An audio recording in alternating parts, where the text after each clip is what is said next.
Alors déjà, ce que je vais commencer par faire, c'est vous expliquer ce que c'est en fait ce que c'est l'hypnose évolutive. Dans les gens qui regardent, il y a des gens déjà qui connaissent bien l'hypnose, puisque j'ai beaucoup de contacts qui sont hypnothérapeutes ou dans l'accompagnement, le développement personnel.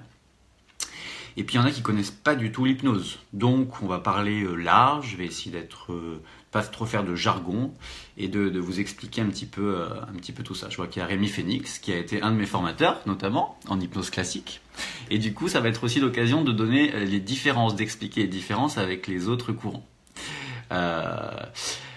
L'hypnose aujourd'hui, déjà, il y a deux grandes branches. Il y a l'hypnose artistique de scène, donc souvent on parle d'hypnose classique, assez directive, assez parfois fascinante et puis surprenante.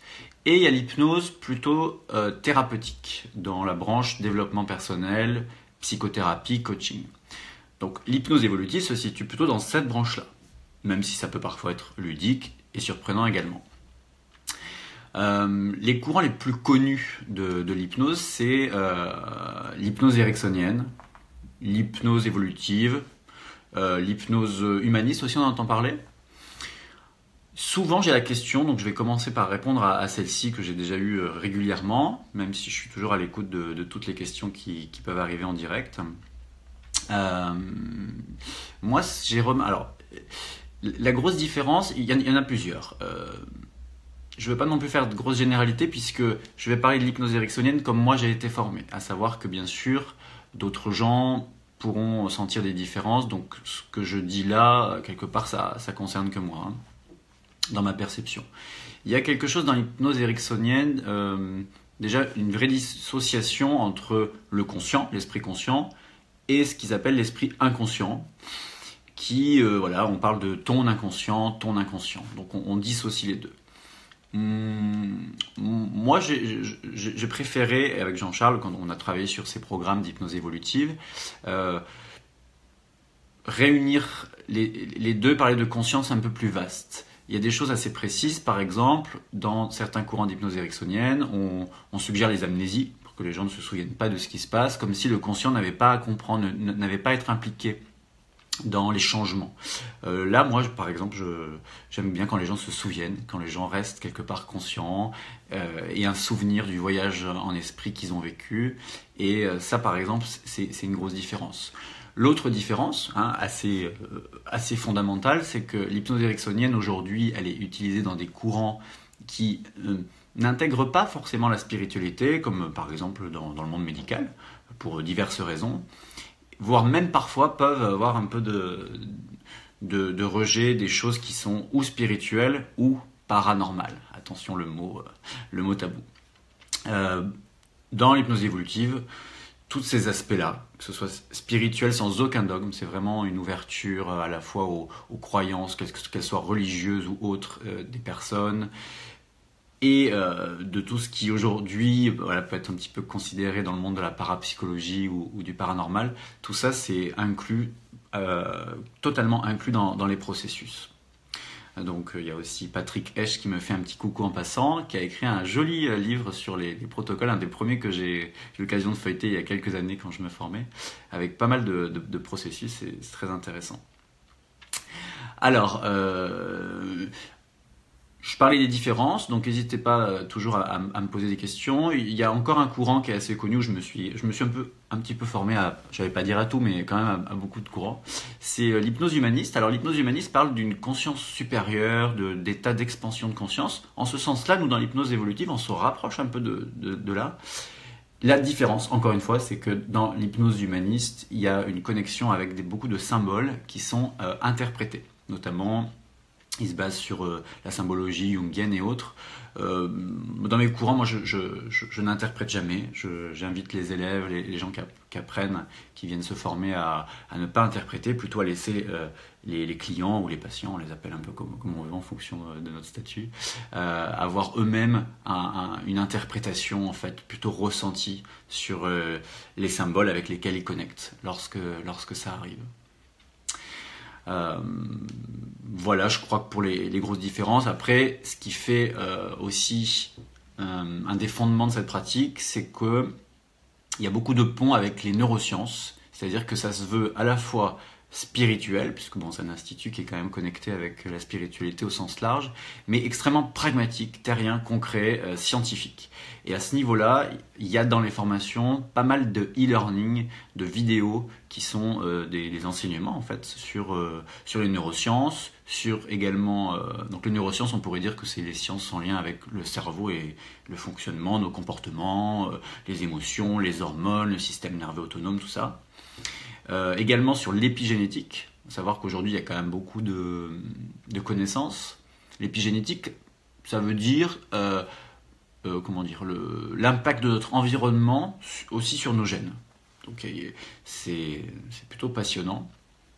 Et au niveau de la spiritualité, encore une fois, je le répète, il n'y a pas de notion de dogme, mais il y a un petit peu un consensus, c'est-à-dire que nous, dans notre institut, et on est tous d'accord avec ça, en fait, c'est pas le prérequis, mais c'est un petit peu ce qui réunit les gens aussi qui viennent se former, c'est qu'on est d'accord qu'il n'y a pas qu'un corps physique, du comportement et des neurones. Ça, c'est le véhicule, mais possiblement, il y a quelque chose d'un peu plus grand qui nous dépasse. Alors, certains vont parler d'âme, de choses un peu plus subtiles, qu'aussi on n'est pas forcément résumé à cette vie-là, qu'on peut avoir aussi dans notre bagage mémoriel, des connexions, que ce soit au niveau transgénérationnel ou également peut-être, pourquoi pas, au niveau karmique.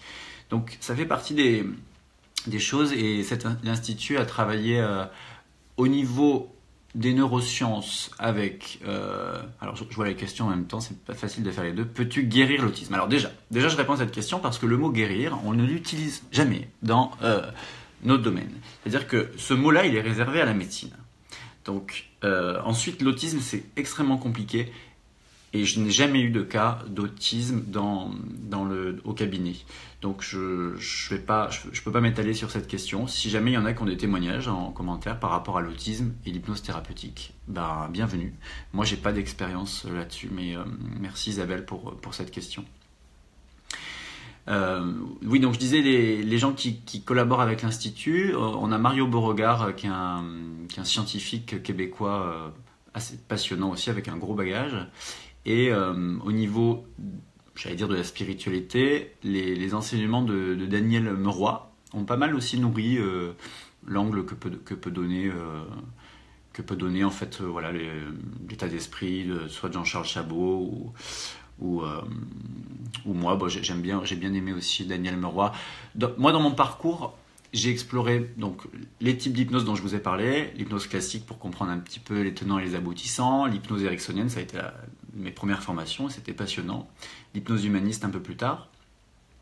Mais j'ai aussi exploré moi la parapsychologie pour le coup, et donc quelque part les capacités de notre conscience au-delà des capacités mentales. Et c'était assez passionnant, c'est des choses, on voit pas mal de ponts en fait dans les états. Dans l'hypnose, on parle d'états de conscience modifiés, d'états de conscience différents. C'est quelque chose, si vous voulez, à un moment donné, quand j'aime bien dire des fois quand les yeux se ferment au monde extérieur, au visuel habituel, il peut s'ouvrir à d'autres dimensions. On rentre par la porte de l'imaginaire. Toujours en hypnose, c'est un mot-clé. On rentre par la porte de l'imaginaire. On dit ferme les yeux, imagine, connecte avec quelque chose. Et souvent, ça peut ouvrir la porte à des choses un peu plus larges, un peu plus vastes. Ça, c'est quelque chose d'assez magnifique.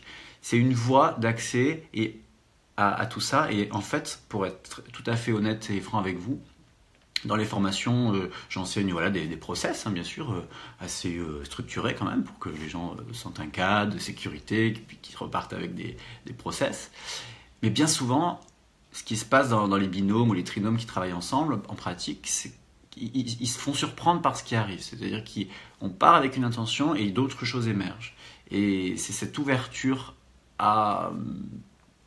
j'allais dire à l'invisible. C'est pas l'invisible parce que déjà on a les images mentales de tout ce qui se passe. Ce sont des voyages imaginaires qui viennent nous toucher émotionnellement.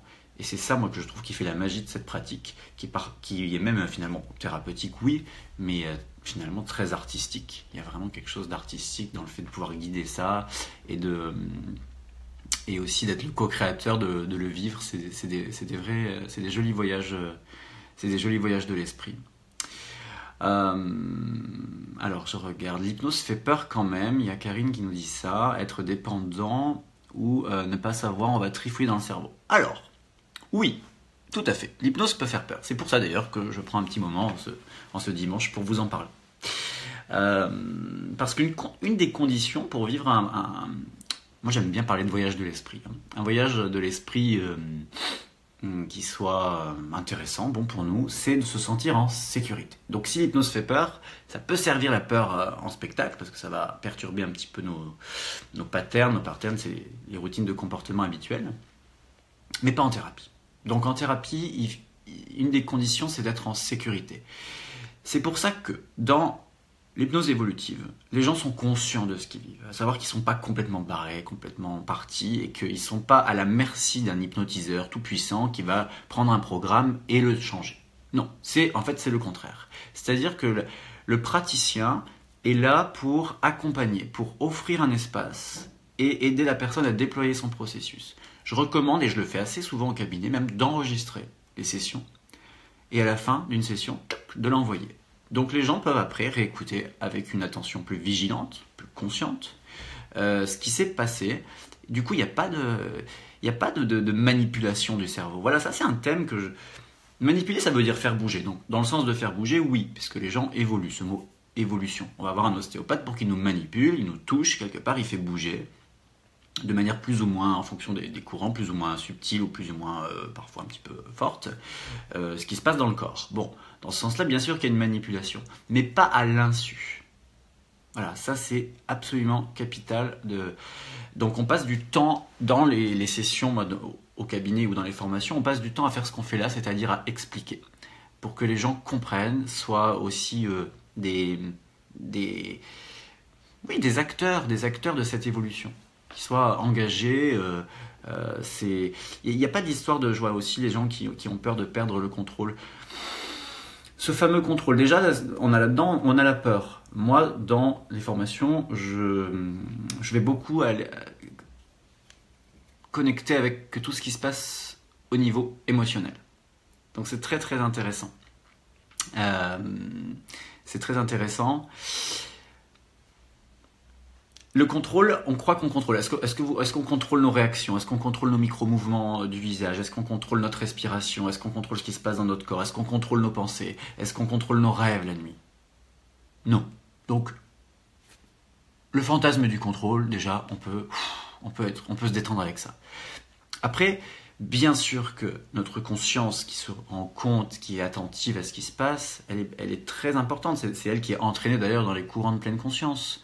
Donc à ce niveau-là, d'avoir une forme de maîtrise, de contrôle de ce qui se passe, oui. Et en même temps, s'ouvrir à lâcher, à se laisser surprendre, ça peut être joli. Si les gens ont peur de lâcher le contrôle, alors ça peut déjà être un thème au final. Mais encore une fois, je le répète, il n'y a pas de personne qui va venir prendre le contrôle sur vous. Parfois, je donne des guidances à des groupes, que ce soit pour leur faire découvrir ou voilà, dans certaines circonstances. Ça peut être de 5 personnes à parfois des grosses salles. Personne ne vit la même chose. Donc moi, j'offre un voyage et même des audios sur ma chaîne YouTube que les gens écoutent, par exemple pour s'endormir ou pour se relaxer. Personne ne vit la même chose. Il y a des gens qui me disent magnifique, je m'endors au bout de 2 minutes. Alors là, du coup, le contrôle est lâché. Ceci dit, c'est le but dans ces audios, c'est de s'endormir, ce qui n'est pas forcément le but dans les séances en cabinet. Et puis d'autres disent oh là là, moi cette fois, ça fonctionne pas, la musique, ça me dérange. Donc, vous offrez un espace et derrière ça, il peut arriver plein de choses. Il y a quelqu'un qui dit c'est qu'en ouvrant les portes... Ah, oh là là. Ça passe un petit peu vite, hein, ces commentaires-là. Il faut avoir le coup. Hein. Je suis un peu débutant dans les lives Facebook, donc soyez, comment on pourrait dire, indulgents. Voilà, avec moi. Alors, il y a Nathalie qui me dit peut-on accéder à l'hypnose évolutive sans avoir de notion en hypnose ericksonienne? Oui, je vais parler des cursus. Le cursus que propose l'Institut, c'est un cursus on va dire en 3 niveaux, si on parle un petit peu format... structuré. Il y a un niveau de technicien, il y a un niveau de praticien et puis un niveau de maître praticien. Donc le niveau de technicien, c'est le niveau de base. Oui, on peut venir sans avoir de base en hypnose ericksonienne, puisque qu'est-ce qu'on fait nous techniciens en hypnose évolutive? C'est que j'enseigne, je partage un peu la synthèse des bases finalement qui sont présentes dans tous les courants, mais avec ce regard-là, cet état d'esprit qui connecte avec la dimension spirituelle ouverte, la dimension neurosciences. Du coup, aussi on pourrait aussi appeler parfois de psychoéducation. Donc absolument, puisque ce sont les mêmes bases. Après, qu'en hypnose ericksonienne, sauf que dans l'hypnose ericksonienne, ils insistent beaucoup aussi sur l'art de manier la suggestion. Ça, c'est un des ingrédients de l'hypnose, l'art de manier la suggestion. Et que moi, j'y passe pas beaucoup de temps. Je préfère passer du temps sur l'art d'avoir une présence thérapeutique, d'être dans la profondeur, dans la relation, et puis dans la, comment dire, épurer un petit peu, voilà, tous les, parfois les, comment je pourrais appeler ça, les jolies structures hypnotiques qui peuvent des fois être, pas tout le temps, mais des fois être au détriment d'une sincérité et d'une vraie présence. Donc vraiment, il n'y a pas besoin, pour arriver au tech, il n'y a pas besoin d'être formé en hypnose ericksonienne. Le deuxième niveau, c'est le praticien. Donc là, on rentre un peu plus. Oh, il y a Corinne qui nous dit cette formation est exceptionnelle, dans un cadre exceptionnel, avec un prof exceptionnel. Oh là là, Corinne, écoute, alors vraiment. Merci pour cette magnifique expérience qui lui a permis de trouver son chemin de vie. Et effectivement, Corinne est venue participer à une des premières sessions. C'était un très joli souvenir. Donc, une bise à toi, et c'est toujours chouette de pouvoir connecter comme ça. Oui, je parlais du praticien. Après, je vous parlerai du lieu, parce que alors les lieux choisis, mais il y en a un en Ardèche qui est vraiment qui sort du lot. Le praticien, vous pouvez joindre le praticien si vous êtes déjà formé à d'autres courants. C'est-à-dire que là, effectivement, le fait d'avoir déjà des bases, même des bonnes bases en PNL, il y a plein de sortes de PNL, d'hypnose ericksonienne, humaniste, on va dire d'hypnose thérapeutique, peut donner quand même un accès au praticien avec un entretien préalable pour voir ensemble avec les gens qui vont gérer un peu l'administratif si les prérequis sont OK. Voilà. Oui, le lieu. Alors, les formations, on les fait au domaine du Taillé en Ardèche. C'est en résidentiel, donc c'est 5 jours ensemble. Et même si c'est pas le but à la base de la formation, puisque le but d'une formation, c'est de se former pour acquérir des compétences et pouvoir ensuite s'en servir à un niveau professionnel ou aussi dans sa vie perso. Mais en fait, ce qui se passe, c'est que moi, j'invite les gens à travailler sur des vrais sujets, sur des vrais thèmes. Et du coup, ça mêle un petit peu des fois de la thérapie de groupe. Et c'est très joli. C'est ce que je trouve d'ailleurs le plus beau. On ne travaille pas avec des jeux de rôle, avec des choses qui ne nous concernent pas. Les gens, mais de toute façon, ça se fait naturellement. Hein. C'est-à-dire justement le cadre de confiance fait que les gens vont travailler, j'aime pas tellement ce mot, vont aller rencontrer leurs propres difficultés et leurs propres intentions également. Hein. C'est toujours ces deux volets en fait dans ces courants. On va connecter, libérer un petit peu nos souffrances, nos blocages, nos problématiques, et parallèlement aller semer des nouvelles graines d'intention de qu'est-ce qu'on aimerait voir se manifester dans notre vie en lien avec ce qui nous anime. Alors j'ai laissé passer quelques questions. On m'avait demandé si c'était pour améliorer son mental. Ça peut, par exemple, il y a des sportifs qui vont travailler là-dessus. En fait, à partir de l'intention que les gens amènent, oui, on peut améliorer. Après, il faut voir ce qu'on appelle mental. Ce sont des mots un peu vagues où parfois on n'a pas tous la même compréhension. Donc, oui, ça c'est possible, bien sûr. Voyons. Il y a François aussi qui dit qu'il a vécu une super expérience. C'est vraiment chouette d'avoir ces retours-là. Alors, il y a quelqu'un qui me dit « J'ai toujours été dubitative envers les bienfaits de l'hypnose ericksonienne sur une pathologie. J'ai testé l'hypnose régressive. » Oui, c'est intéressant. Donc, l'hypnose régressive, c'est l'hypnose de régression. Donc ça, c'est une autre formation de l'Institut qui est formée par Jean-Charles et d'autres personnes maintenant qui ont intégré l'équipe et qui est très intéressant. Là, cette question, elle m'intéresse sur quelque chose, c'est qu'il y a parfois un petit fantasme dans les séances d'hypnose d'arriver avec un symptôme dont on veut se débarrasser. Sauvez-moi, je veux me débarrasser de ce truc. Voilà, alors ça c'est clairement ce que je ne promets pas. Et donc ni en formation, ni au cabinet. Ce que je propose, moi, c'est plutôt de voir, de les rencontrer ce qui se passe. Donc si c'est une pathologie, un symptôme, je pars du présupposé que s'il est là, c'est que ça a du sens. C'est qu'il y a quelque chose qui fait que ça doit être là maintenant. C'est que les conditions sont réunies. Et que ça peut du coup être aussi servir de tremplin. Un peu comme si on pouvait le voir comme un défi de vie pour évoluer, pour grandir grâce à ça. Et évidemment, à un moment donné, il y a des symptômes qui disparaissent quand même. Mais c'est pas avec la pression de vouloir faire disparaître, que ce soit une douleur, que ce soit quelque chose un petit peu plus comportemental et autres. L'idée, c'est l'idée de l'évolution. C'est l'idée de l'évolution. Alors, il y a une question intéressante sur les liens avec la méditation en pleine conscience. J'aime bien cette question parce que j'adore la méditation en pleine conscience, que j'ai des amis et collègues avec qui je travaille dans ces domaines. Les liens, c'est les valeurs. C'est-à-dire que les valeurs de la pleine conscience sont les valeurs de l'acceptation de l'expérience, sont des valeurs de compassion et d'interconnexion finalement avec justement l'environnement, les autres êtres humains, les animaux, la planète. En gros, hein, les professionnels de la pleine conscience sauront développer un peu, ou du bouddhisme, puisque ça vient quand même un petit peu de là. Mais en gros, c'est les mots-clés. La pleine conscience entraîne, maintenant, donc ça c'est les points communs. Au niveau des différences, la pleine conscience entraîne l'attention dans l'expérience, de manière globale, sur les sens, sur ce qui se passe. C'est vraiment de revenir toujours dans la présence de l'ici et maintenant. Là où, en hypnose, on part. On reste là, hein, mais en même temps, on s'ouvre dans des voyages, dans des rencontres. On peut aller rencontrer ce que certains appellent les guides, par exemple. Waouh. On peut aller rencontrer des êtres en imaginaire. Je dis en imaginaire, mais bon, je vous ai dit au début que ça pouvait être finalement un peu plus compliqué que ça, un peu plus subtil que ça. Des êtres décédés, pourquoi pas, des formes, quand je dis des symboles, ça peut être des animaux, un peu comme on a dans la mythologie ou autres, qui sont pas présents, on va dire, sur Terre. Il y a des gens, voilà, qui rencontrent des choses étonnantes, des lieux aussi incroyables. Donc les grosses différences, c'est ça. Il y a cependant dans des guidances de méditation de pleine conscience des visualisations. Et là, soyons clairs, les techniques d'hypnose d'aujourd'hui n'ont pas été comme ça inventées tout de suite. Elles reposent sur des choses, notamment sur des traditions spirituelles qui proposent depuis la nuit des temps des voyages, les yeux fermés, avec des visualisations, qui nous font toucher des émotions, qui activent des choses à l'intérieur. Et en ce sens-là, il y a quand même pas mal de points communs. Qu'est-ce que je vois passer Il y a Isabelle Boiron qui a vécu une expérience magnifique.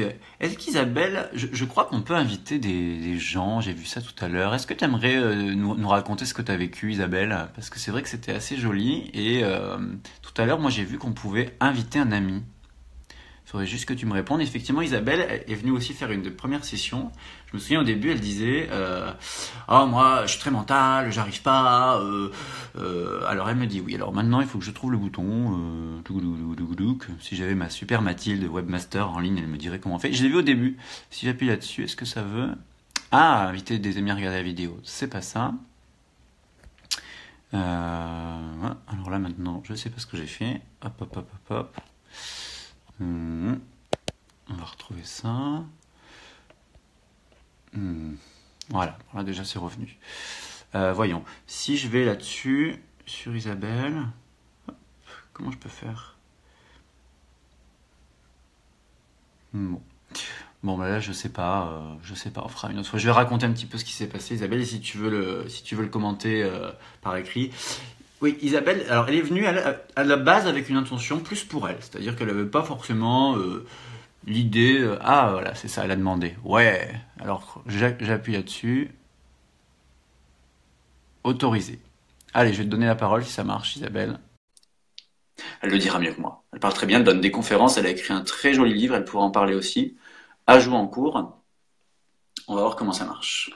On fait des petites expériences, hein. C'est un peu un laboratoire finalement, ces trucs de Facebook et tout. Moi j'aime bien.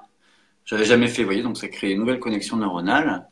Il y a Claudia aussi qui parle des expériences qu'elle a vécues en session. Coucou Claudia, c'est un plaisir de voir. Alors Isabelle arrive. Coucou Isabelle. Je me redresse, j'ai été allongée. Oui, redresse-toi, c'est ça, voilà. Moi, je me au moins une heure avant. Alors, est-ce que bonjour Benjamin, ça fait plaisir de te voir. Bah ouais, mais tu vois, j'avais pensé à te demander, puis là, du coup, tu proposes. Donc, est-ce que tu serais OK pour nous raconter de manière assez synthétique, mais à l'essentiel, ce qui t'est arrivé? Parce que c'est vrai que c'était assez étonnant et que ça s'est passé au taillé, et j'ai assisté à ça, je l'ai même filmé, c'était quand même étonnant.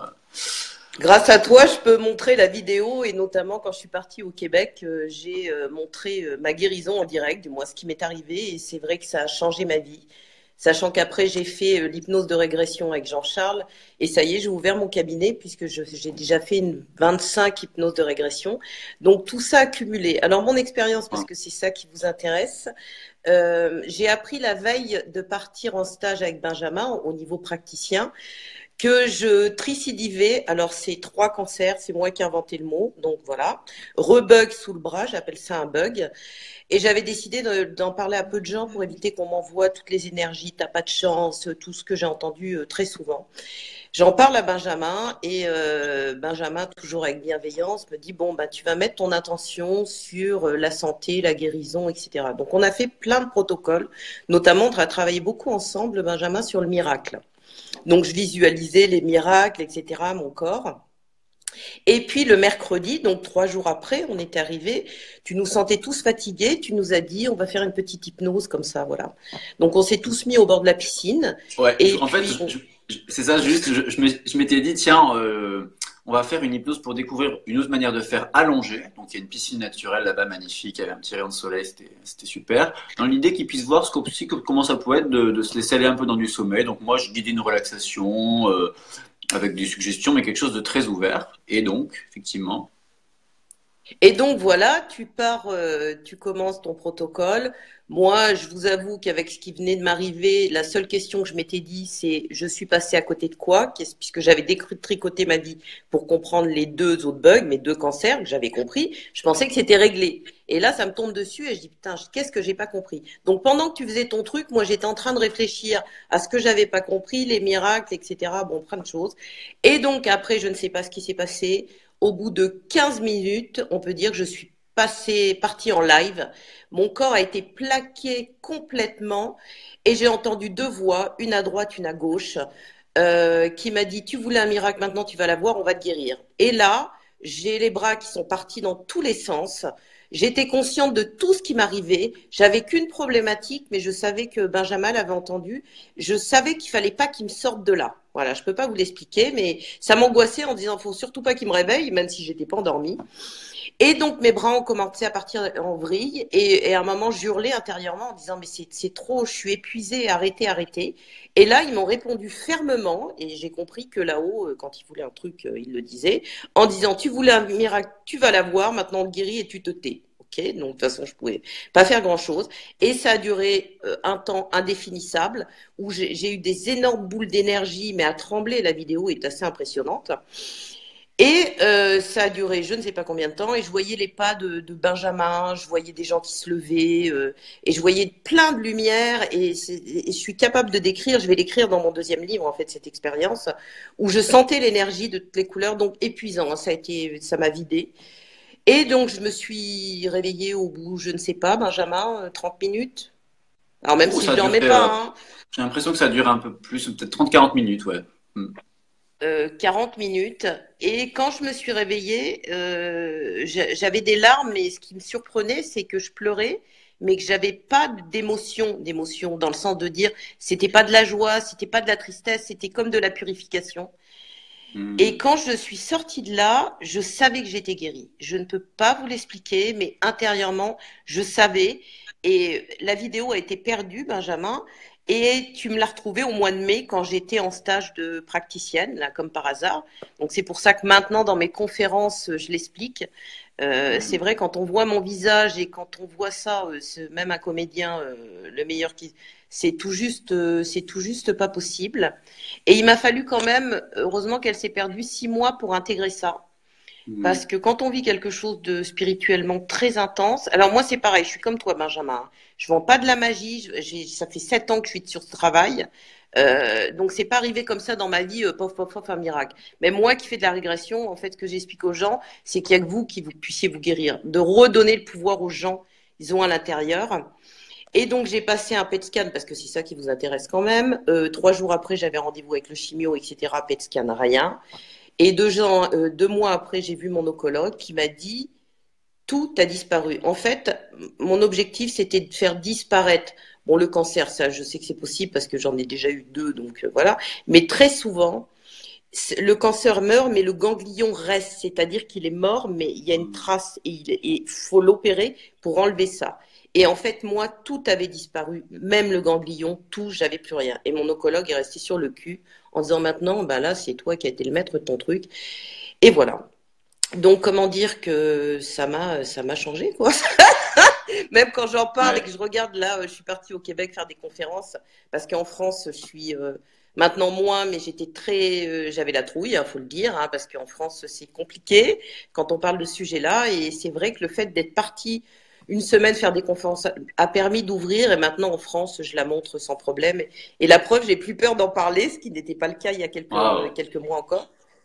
Donc, je veux aussi vraiment, et je te l'ai déjà dit plusieurs fois, te remercier parce que c'est grâce, et ça, je tiens vraiment à insister là-dessus, c'est grâce à Benjamin que j'étais sur cette voie. Parce qu'il faut que je vous raconte la petite histoire. Il y a 1 an et demi, comme je travaille beaucoup, je suis un peu connectée, moi aussi, je vois des choses. J'avais demandé à l'univers d'arrêter de fumer, c'est encore mon truc. Et j'ai vu la photo de Benjamin, que je ne connaissais ni Ned ni Nanan. J'avais vu sur une vidéo sur la puissance de l'intention. Et j'ai eu son visage devant moi et je me suis dit, c'est cet homme-là. Donc j'ai fait des recherches sur Internet pour trouver où il était. Il était à Lyon à l'époque. Donc j'ai commencé avec toi pour l'arrêt de la clope, qui a un peu marché, puis comme je comble un vide, tant que je ne l'ai pas libéré, ça ne marche pas. Et donc tu m'as invité gentiment à venir faire un stage sur les chevaux de développement personnel. Et tu venais d'apprendre 3 jours après que tu avais été choisi par l'Institut international, par Jean-Charles Ah oui, c'est Chabot. vrai. Oui, c'est vrai. Et le lendemain, on avait fêté ta victoire, on était contents, on avait picolé un petit coup et tout. Et le lendemain, tu me regardes dans les yeux et tu me dis, Isabelle, faut que tu suives la formation. Et là, je sais pas ce qui s'est passé. C'était pas Benjamin qui me parlait. Il y avait plein de monde derrière Je m'en lui. souviens même pas de Et tu as ça. vu, le, le soir même, tu m'as tout de suite montré la formation et j'ai dit banco, je fais. Voilà. Et en fait, tout mon chemin à partir de là. Et il faut aussi que je vous dise un petit point important sur le fait qu'on soit guidé. Au domaine de taillé, j'ai rencontré Jean, qui est le directeur du domaine du taillé, et qui m'a, pareil, avec qui j'ai eu un coup de cœur et qui m'a dit, Isabelle, il faut absolument que tu ailles voir mon frère. Il est praticien en médecine chinoise, spécialité en cancérologie. Et ça fait maintenant 1 an et demi que j'ai trouvé vraiment quelqu'un qui me suit parce que au-delà d'être guéri, on a un corps physique. Et moi, j'ai eu 11 opérations, j'ai eu de la chimio, j'ai eu des rayons, j'ai eu plein de choses qui ont rendu mon corps faible. C'est-à-dire qu'il faut que je le nettoie de tout ce qui s'est passé à tous les niveaux. Et grâce à la médecine chinoise, et donc j'ai arrêté tout ce qui est allopathie, maintenant je suis en train de libérer et de vider mon corps de toute cette énergie qui a été un cadeau parce que voilà, quoi. Est-ce que j'ai été claire? Écoute, Isabelle, merci infiniment. Merci de ce petit partage. C'est super chouette. Je vais pouvoir en profiter pour donner deux, trois petits, comment dire, précisions sur tout ça en termes de ce qu'on peut attendre et ne pas attendre aussi pour remettre les choses à leur place. Exact. Ça, c'est T'en as super conscience. important, hein. Mais c'est vrai Oui, que ton témoignage, il est fort, que tu es sur un chemin de vie inspirant, puisque tu fais des conférences, que tu écris des bouquins, quand tu as envie de ouais. faire un truc, tu y vas, que tu es connecté, que tu inspires les gens et que tu as aussi une vraie humilité. Donc, merci beaucoup d'être venu participer à ce premier live Eh ben, merci de m'avoir Facebook. invité. C'était C'est une vraiment super. Je vois les gens, spontané. ils commentent, ils sont vraiment très touchés par ce que tu dis et impressionnés. Donc, c'est vraiment super. Je t'embrasse bien Merci fort, beaucoup. Isabelle, et je te dis à Je très bientôt t'embrasse. alors. Gros bisous. Au Oui, revoir. bisous, bisous. Au Salut. revoir. Au revoir. Alors, vraiment, merci encore Isabelle d'être venue. Ce que je veux juste te dire là, c'est que ça déjà c'est arrivé une seule fois hein, dans les formations, que on ne doit pas attendre des miracles d'une technique de l'hypnose. En revanche, aujourd'hui, que notre esprit, enfin je dis esprit, mais on peut appeler l'âme, nier qu'on soit connecté à des dimensions plus grandes et qu'il puisse se passer des choses, c'est aussi mettre un petit peu la tête dans le, faire un peu l'autruche. Donc, en gardant et je voudrais aussi insister sur le fait que moi je n'y suis pour rien là-dedans, dans le sens où non, j'y suis pas pour rien. Ce que j'ai fait, c'est que j'ai offert un cadre, j'ai offert un petit espace pour que des choses puissent se passer. Mais c'est pas évidemment, c'est certainement pas ma guidance ou un pouvoir quelconque que j'aurais sur les gens qui auraient aidé Isabelle à guérir, à savoir que les guérisons de cancer sont tout le temps multifactorielles, et que peut-être un des facteurs, c'est aussi ce qui se passe à l'intérieur de nous, euh, des déclics comme ça assez profonds. Et j'en profite aussi pour rajouter quelque chose qui s'est passé à la suite de cette histoire, parce que dans nos formations au taillé, on fait des soirées. C'est-à-dire qu'on a déjà les journées bien costauds, mais avec beaucoup beaucoup de pratique, à savoir que toute la théorie a été vue avant en e-learning, hein. Donc on passe pas beaucoup de temps en théorie, on pratique. Et le soir, on s'offre des soirées. Donc soit c'est moi qui anime, soit on fait venir des gens. Vous allez voir qui, parce que des fois il y a des pointures. Et soit il y a des gens qui font partie de la formation, qui ont une spécialité et qui ont envie de nous le partager. Donc on fait des soirées sympas. Par exemple, moi je fais souvent une initiation à l'EFT dans la semaine, puisque c'est un domaine qui est parallèle et que j'aime bien, je connais un petit peu. Coucou à mes amis du monde de l'EFT, pour ceux qui regardent. Et on a un super médium qui est Reynald Roussel, qui est quand même plus que connu, hein. Il a écrit, je ne veux pas dire de bêtises, mais à mon avis, entre 7 et 8 bouquins sur la médiumnité, sur son parcours de médium. Lui, il fait des connexions avec voilà, des défunts, donc il voit, il entend, il passe des messages. Il est profondément honnête et intègre et vraiment d'une personnalité super. Il nous fait le plaisir de venir totalement bénévolement, juste parce qu'il aime bien. Il se fait offrir le repas au taillé. C'est ouvert aussi au personnel du domaine du taillé qui viennent et tout. Et donc Isabelle lui demande, est-ce que j'ai eu le sentiment pendant une espèce de transe d'avoir été guéri de mon cancer, est-ce que enfin, qu'est-ce que vous en pensez ou qu'est-ce que vous ressentez? Et Reynald lui dit oui, oui, c'est bon. Et moi je me dis mon Dieu, mais ils sont tous un peu franchement, j'avais un scepticisme, je me disais bah, c'est bien de croire aux choses, mais il lui disait aussi par contre il faudra faire attention à telle ou telle chose au niveau hygiène de vie, hein. Bon, ça ok, c'était un message, que ce soit un médecin, un médium, un thérapeute ou autre, ça fait toujours du bien à prendre. Bref. Et c'est vrai qu'après, il y a eu donc ces images voilà, qui sont venues appuyer ça. Et là, ça fait maintenant, je sais pas, à mon avis, ça fait 2 ans. Donc c'est quand même chouette de voir Isabelle qui est dans cet état, dans cette belle énergie. Alors, qu'est-ce que je voulais vous dire d'autre à propos de tout ça? Et oui, alors Reynald sera, il m'a confirmé ça tout à l'heure, il vient nous voir à nouveau puisque la prochaine formation c'est du 4 au 9 mars, le prochain technicien. Et puis après, il y a un praticien sur fin mai, début juin aussi au taillé. Il y aura des formations au Québec à l'automne et a priori en Alsace, mais c'est pas encore sûr au niveau des lieux, à l'automne également. Et sachant qu'il y a aussi un maître praticien pour là, les anciens élèves qui me demandent tout le temps, et quand est-ce qu'arrive le maître praticien? Il arrive, on est quasiment fini le programme, et a priori ça sera à l'automne, donc c'est toujours sur le format 5 jours en présentiel, et puis des vidéos en e-learning, des vidéos de théorie et des vidéos de pratique, pour pouvoir avoir déjà un petit peu de pratique avant d'arriver, ça fait une première couche de peinture. Il y a Claudia qui dit qu'elle peut témoigner qu'une session d'une semaine, c'est... Ah bah voilà, mais qu'est-ce que... Comment je fais pour voir aussi? Alors moi, vous voyez, Facebook, je croyais que j'étais bon, mais finalement, il y a quand même mieux, parce que j'arrive pas à... Je vois les commentaires défiler, mais j'arrive pas à voir tout le long. Ils passent, après je les zappe. Donc oui, il va venir. Alors on me demande s'il viendra fin mai, ce monsieur. Alors ce monsieur, il est là, Reynald Roussel. Reynald Roussel, il est là et il nous dit bonjour. Et donc en mai, on ne sait pas s'il viendra. C'est dur de savoir l'avenir. Hein. Donc, mais enfin, en tout cas, en général, ce qui est sûr, c'est qu'il me dit qu'il est content de venir. Et comme il habite à côté. Si les dates font qu'il est là et que toutes les conditions sont réunies, bah, a priori, jusqu'à maintenant, il a toujours dit OK pour venir. Donc, on peut peut-être l'espérer, mais c'est pas sûr à 100%. Hein, il peut y avoir pas mal de choses. Et c'est vrai que c'est toujours des soirées sympas. Là, je crois qu'on a programmé le jeudi, donc le dernier soir au final, puisque c'est du lundi au vendredi la formation. Et ça fait ça fait des jolis ponts avec tout ce qu'on fait. Oh, il y a quelqu'un qui me dit quel beau regard lumineux, Benjamin, merci, j'aime beaucoup les compliments, donc vous pouvez y aller. Je regarde s'il y a des petites choses que j'ai oublié de vous dire. Jean-Charles, si jamais tu entends aussi des choses que je n'aurais pas citées et que tu veux me les envoyer en message privé, j'ai la fenêtre qui est ouverte sur mon ordinateur. Ma foi, je crois que j'ai dit pas mal de choses. Si vous avez d'autres questions, n'hésitez pas. N'hésitez pas pour l'instant, là on se donne encore quelques minutes. Et puis voilà, sachez juste que c'est un plaisir de partager ces pratiques, que pour moi elles s'intègrent dans une démarche globale, à la fois de formation, oui c'est ça. Ah si, j'ai une question, parfois les gens me demandent si après voilà, une formation d'hypnose évolutive, on devient professionnel de l'accompagnement. je préfère dire non d'emblée pour pas que les gens pensent qu'avec 10 jours, même s'il y a beaucoup de learning, on change de métier. Parce que le métier d'accompagnement, c'est quand même un processus de vie. Que ça, des formations comme ça vont s'inscrire sur un chemin, qu'il y a beaucoup d'autres formations à l'Institut et ailleurs. Moi, je me passionne pour plein de choses, pour la naturopathie, pour le psychocorporel, pour le FT, pour la méditation de pleine conscience, pour la psychologie au sens psychopatho, thérapie cognitive et comportementale et autres. Donc, c'est très ouvert. L'hypnose est un... Des fois, on dit un outil. Moi, je trouve ça fait un peu bricoleur. Mais en tout cas, c'est quelque chose qui s'intègre parfaitement dans énormément de pratiques.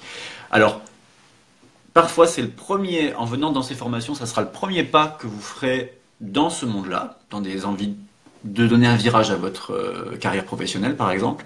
Parfois, vous êtes déjà accompagnant dans plein de domaines et vous voulez ajouter cette pratique et ça viendra se marier avec tout votre libre arbitre et votre créativité, au final, dans votre manière de gérer. Donc voilà, ça c'est une question. Personnellement, dans mon parcours, voilà, la première fois que j'ai mis les pieds dans des formations, j'avais même pas l'idée de me reconvertir, ça me passionnait, ça me plaisait. Au lieu de partir au Club Med pendant mes vacances, je m'offrais des formations, c'était un peu mes gourmandises et c'était des sas de régénération et de nourriture au niveau intellectuel, à tout plein de niveaux et c'était vraiment super. Donc ça c'est important. Sachez aussi que vous avez la possibilité de venir les doubler, les formations, quand vous les avez fait, qu'elles vous ont nourri, mais vous vous dites, oh là là, j'aimerais bien faire une piqûre de rappel dans ce cadre super, où en plus on mange bien, on dort bien, on est au milieu de la nature, on se ressource à tous les niveaux, puis il y a une cohésion de groupe qui s'installe très vite, parce qu'on n'est pas très nombreux, hein, c'est des formations qui dépassent pas, c'est bien rare qu'on dépasse 15 personnes, donc c'est des petits groupes, du coup il y a une ambiance aussi assez familiale, et ça j'aime bien. Donc voilà, ça c'était une question importante à voir ensemble. Donc il y a Jean-Charles qui répond plus rapidement que moi à des questions et c'est très bien. Merci de me soutenir pendant tout ce défilé de commentaires. Ma foi, est-ce qu'il y a d'autres choses que je voulais vous dire? De mon côté, pour l'instant, c'est bon. Qu'est-ce qu'on m'a dit? Comment as-tu démarré l'hypnose et comment es-tu venu à l'hypnose évolutive? J'ai démarré l'hypnose, moi, j'ai vécu, je vous raconte ça, donc on est bien, là il y a encore des gens qui regardent. Moi au début je travaillais dans le monde du cheval, je travaille toujours avec les chevaux, je donne des stages de développement personnel au contact des chevaux, mais j'étais professionnel du monde du cheval et c'était les années entre 18 et 25 ans où ma vie était extrêmement difficile. Hein, des fois les gens me disent, oh là t'as une vie super, c'est vrai que j'ai une vie sympa, ça n'a pas toujours été le cas. Donc de 18 à 25 c'était vraiment... je vais pas dire l'enfer, ça serait un peu exagéré, mais c'était vraiment dur. Et ma chère maman s'était formée à l'hypnose à cette époque-là. Alors moi, ça me paraissait, j'avais 20 ans, je me disais, qu'est-ce qu'elle fait? Mais ça me fascinait un petit peu. Et en fait, elle m'a un jour, elle savait que j'allais pas très bien, j'avais beaucoup de stress, j'étais pas en forme du tout. Elle m'a envoyé des bouquins et des audios d'hypnose. Et puis, il y a une espèce de petite graine qui a germé, je me suis dit, mon Dieu, et si un jour moi aussi je faisais ça, mais ça me paraissait pas accessible. Ça me paraissait être réservé à des gens très âgés, très matures, avec des dons peut-être et autres. Donc c'était comme un espèce de fantasme, mais auquel j'osais même pas penser. Et voilà, et la vie faisant, quand je me suis libéré de cette vie-là, que j'ai commencé à redevenir autonome, que ce soit au niveau financier et aussi au niveau de mon temps, de choisir ma vie voilà, avec beaucoup plus de liberté, j'ai voulu aller explorer des formations, c'était super chouette. L'hypnose évolutive, c'est quand un jour j'ai voulu aller voir les régressions, et c'est vraiment l'Institut aussi qui est, moi je trouve, et je le trouvais déjà avant, je veux dire avant de travailler pour cet institut, le plus sérieux dans le domaine des régressions. Oh, il y a quelqu'un, il y a Tichou qui me dit, je suis très fier de toi, merci beaucoup. Et je me suis formé, et donc là maintenant il y a quelques années, à l'hypnose de régression, et c'est là qu'avec Jean-Charles on a fait connaissance, et puis il m'a recontacté, voilà, il y a 3 ans maintenant pour intégrer l'équipe. C'est comme ça que tout ça s'est fait. Et l'hypnose évolutive, c'est une appellation que Jean-Charles a trouvée. Et ensuite, voilà, il a déjà créé aussi un programme. On a donné la première formation ensemble. Et puis ensuite, voilà, maintenant c'est moi qui tiens un petit peu les rênes de cette filière. Et c'est très sympa. Il y a Dominique aussi qui est venu faire les formations, qui nous fait un petit coucou. Et c'est chouette de voir... c'est chouette de voir en fait en voyant tous les commentaires le nombre de gens déjà qui ont participé et c'est des super, à chaque fois c'est des super réactivations de souvenirs. Donc voilà, c'est chouette pour cette question-là. On se remet. Voilà, bah écoutez, je pense qu'on va pouvoir tranquillement se diriger vers la fin de... Ah, on me demande le programme du maître Pratt en hypnose évolutive. Alors, je l'ai de tête. On va aborder toute la notion de trauma. On va aller un peu plus loin dans la notion de traumatisme et bien sûr de pratique, notamment avec les mouvements alternatifs qui peuvent être intégrés à l'hypnose. On va aller aussi parler un peu plus, de manière beaucoup plus précise et plus subtile, de tout ce qui est la notion de présence thérapeutiques et les cadres qui peuvent rassurer, permettre aux personnes de se libérer de souffrances un peu enquistées en profondeur. Il y aura des surprises, il y aura de la supervision dans le maître Pratt, c'est-à-dire qu'on va faire des études de cas, à la fois des cas des gens eux-mêmes en tant que praticiens qui ont des difficultés dans leur vie, mais également des clients qu'ils auront rencontrés avec des choses compliquées. Donc ça sera demandé en amont de préparer comme ça, d'amener un petit peu d'infos sur des cas. On va voir comment aussi on peut lier à des techniques d'hypnose, des techniques respiratoires assez puissantes. Je n'en dis pas plus. Il y a aussi la notion des...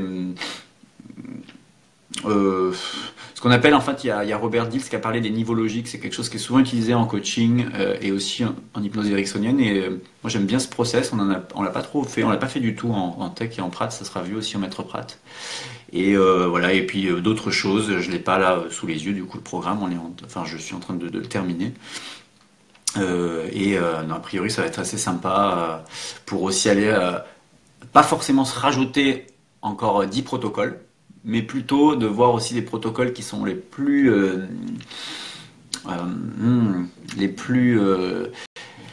les plus intéressants, enfin moi ceux que je préfère et aussi ceux que vous préférez parmi tous ceux qu'on a vus et comment on peut voir les subtilités, c'est-à-dire avoir un peu plus de venir encore un peu plus de dextérité dans la manière de manier des outils qu'on a déjà vus et qui peuvent être simples mais très profonds.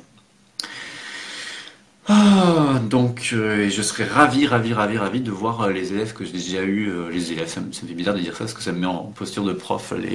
Les collègues qui sont venus se former au Tech et au Prat, que ce soit en Ardèche ou en Alsace, de venir au Maître Prat, ça serait vraiment très très chouette.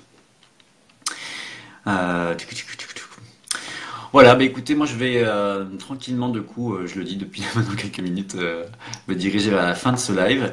Il sera donc enregistré, bien sûr, visible, il restera en ligne sur Facebook. N'hésitez pas à le partager si vous pensez qu'il y a des gens dans vos contacts qui sont intéressés par l'hypnose, que ce soit par curiosité personnelle ou bien parce qu'il y a des gens qui ont envie de se former. Euh, et puis voilà, hein, je crois que du coup on a fait déjà un bon tour. Peut-être que vu que ça a l'air de bien marcher, l'interaction est très sympa là avec vous tous, il est possible qu'on mette aussi une fois, je sais pas, j'allais dire une fois par mois, mais bon c'est dur des fois de se tenir à des rythmes précis. Donc enfin en tout cas de manière plus régulière, des lives comme ça, parce que finalement après ça va devenir familier pour moi, ça va devenir ma zone de confort, même si aujourd'hui ça l'est pas forcément, sans être inconfortable pour autant, mais en tout cas c'est nouveau. Et puis voilà. Donc en tout cas, je vous remercie tous ceux qui étaient en direct pour vos questions. Désolé pour ceux à qui j'ai pas répondu parce qu'il y en a qui sont passés un peu vite. Alors ce que je ferai, c'est que quand je vais fermer mon téléphone et mon ordinateur, je vais prendre elles sont toutes notées et je vais répondre du coup aux questions par écrit dans les commentaires. Comme ça, vous aurez quand même des réponses. Ok? Allez, j'embrasse tout le monde, tout ce Facebook. Je salue Jean-Charles Chabot, je salue Rénal, je salue toute l'équipe, je salue les anciens élèves, je salue les futurs élèves et je vous souhaite une bonne fin de dimanche. Ici à Paris, il y a un peu de ciel bleu et ça faisait longtemps qu'on n'en avait pas vu. Donc c'est tout à fait agréable. Et je vous dis à très bientôt.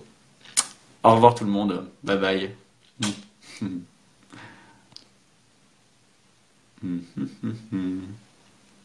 Terminé.